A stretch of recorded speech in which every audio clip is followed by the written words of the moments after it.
Assalamualaikum warahmatullahi wabarakatuh. Kembali lagi ya, saya hadir di Danau Cincin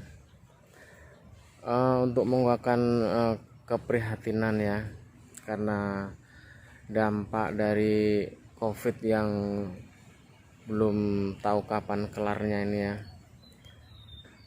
Salah satu dampak dari COVID ini ternyata lebih mengenaskan lagi ya, untuk kelangsungan generasi kehidupan kita ya. Di samping porak-porandanya perekonomian ya, banyak pengangguran, mencari rezeki agak seret ya, banyak seret, memang lagi agak susah.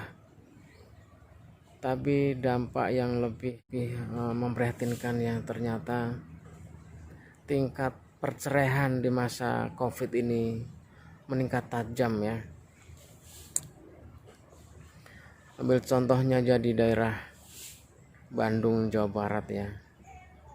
Menurut berita, pada bulan Juli 2020 aja sudah tercatat 1.000 lebih orang yang mengajukan gugatan perceraian di pengadilan agama.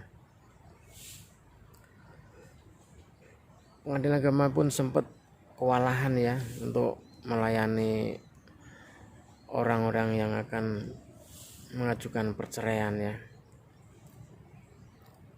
Kenapa demikian ya? Karena kekurangan ekonomi, bisa ngambil jalan pintas untuk perceraian jalan yang diambil.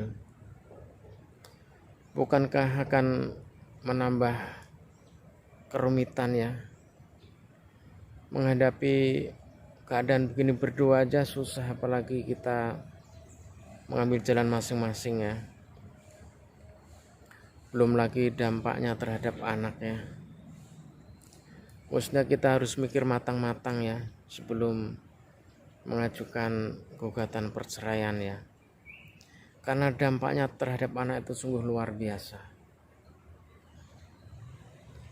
Memang ya, tindakan yang sah tapi juga sangat dibenci sama Allah, yaitu perceraian ya. Emang karena dampaknya itu luar biasa bagi kehidupan keluarga kita. Ambil contoh lah, kalau dalam keluarga itu terjadi perceraian ya, pastilah anak yang jadi korban. Perasaannya jadi kalut, gampang stres, dan perangainya itu buruk ya, karena dampak dari perceraian kedua orang tuanya ya. Maka itu kita harus berpikir 1000 kali lagi ya untuk mengambil jalan perpisahan ya. Cobalah kita pikir lagi, kita renungkan lagi apa yang terjadi pada anak kita. Bukankah anak itu suatu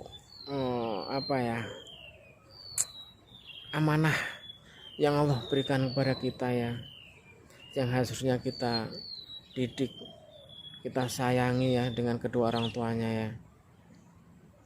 Kalau kita bercerai itu sedih anak itu untuk mengambil pilihan yang sangat susah ya. Kalau ikut ibu pastilah kehilangan bapak. Kalau mengikutin bapak pastilah berpisah dengan ibu. Sangat sedih dia merasakan. Banyak contoh yang kita lihat ya, bagaimana perangainya dari anak yang berasal dari broken home ya. Broken home kiopo. Maka itu melewati channel yang sangat sederhana ini, cobalah kita renungkan lagi, jangan sampai terjadi perceraian itu. Ekonomi memang lagi susah ya, toh bukan kita sendiri, banyak yang merasakan. banyak di antara kita, tapi janganlah kita mengambil jalan serai. Bukankah rezeki itu sudah ditentukan oleh Allah Subhanahu wa taala? Tergantung bagaimana kita merasakan syukur ya. Dalam keadaan apapun, pastilah nanti Allah akan menolong kita. Bahkan janji Allah itu, ud'uni astajib lakum. Mintalah kepadaku, niscaya akan aku kabulkan. Kalau kita lagi kurang rezeki, mintalah kepada Allah. Bersabarlah. Janganlah mengorbankan kebahagiaan anak kita demi keegoisan orang tuanya. Cobalah sekali lagi. Cobalah lihat anak kita di waktu tidur ya. Sedang tidur lelap itu anak kita. Lihatlah, tataplah dengan dalam-dalam wajahnya. Pastilah ada kemiripan wajah ibu, ada mirip wajah bapak. Tatap mereka, tatap anak kita itu dengan rasa kasih sayang. Tegakah kita mengorbankan buah hati kita untuk alasan ekonomi? Tataplah wajahnya dengan dalam-dalam sambil merenungi apa jadilah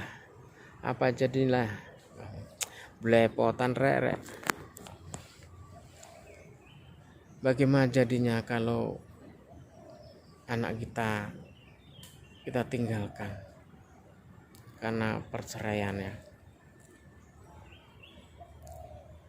Tatap sekali lagi sebelum melangkah kembali ke pengadilan agama. Lihatlah dengan sungguh-sungguh ya wajah anak kita yang notabene itu adalah buah dari kasih sayang kedua orang tuanya dan juga amanah dari Allah.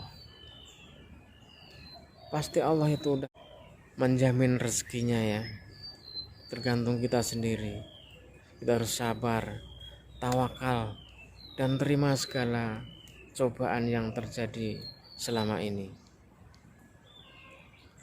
Sekali lagi ya, saya berpesan sebelum melanjutkan ke pengadilan agama, sebelum kita berangkat dari rumah, tengoklah anak-anak kita.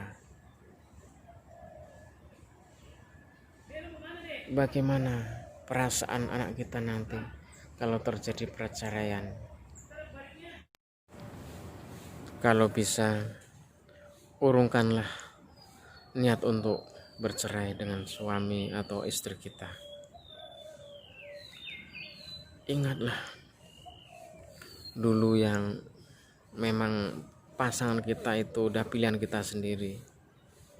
Waktu awal-awalnya pertemuan pastilah ada masa-masa yang membahagiakan. Ingatlah masa-masa yang indah kita pertama kali berjumpa dan tumbuhnya cinta di antara kita. Kalau sering kita melihat atau mengenang masa-masa indah, mudah-mudahan bisa mengurangi keinginan kita untuk bercerai.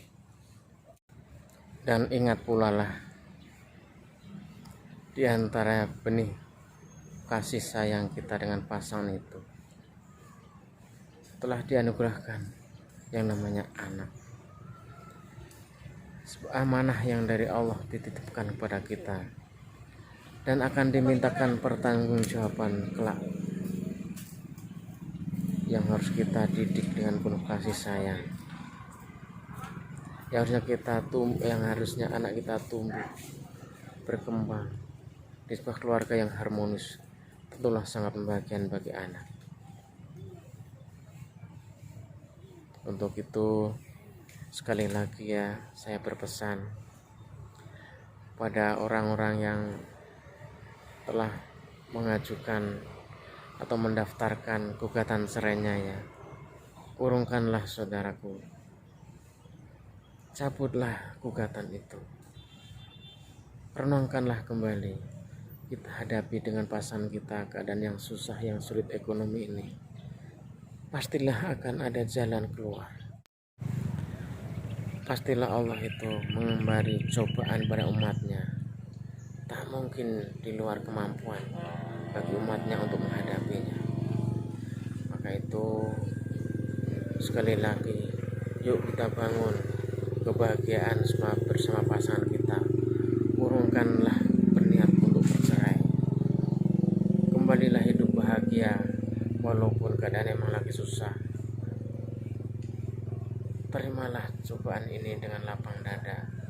Pasti Allah akan memberikan jalan keluar yang terbaik bagi umatnya yang selalu bersyukur dalam keadaan susah maupun senang.